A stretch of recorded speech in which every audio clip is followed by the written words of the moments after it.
হয়। এই দেশের স্বাধীনতা সার্বভৌমত্ব রক্ষা করতে যদি হাজারবার জীবন দিতে হয়, এই দেশের প্রতিটি মানুষ ইঞ্চি ইঞ্চি মাটি রক্ষার জন্য একবার নয় হাজারবার তারা জীবন দিতে বসত।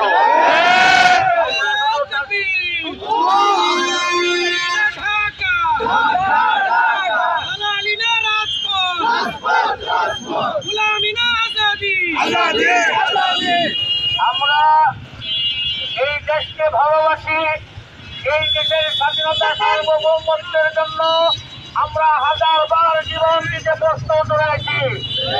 কিন্তু যারা স্বাধীনতার স্লোগান দিয়ে দেশকে শোষণ করেছে, জুলুম করেছে, এই দেশের মা বোনদের ইজ্জত নষ্ট করেছে এবং এই দেশের সম্পদ নষ্ট করেছে, তাদেরকে বাংলার জমিনে আমরা ছাড়িয়ে দিতে চাই না। তাদের জন্য শুধু বক্তৃতা দিলে তারা সাহেবের বাড়ি হবে না, তাদের রুহের মধ্যে আমরা তিনবার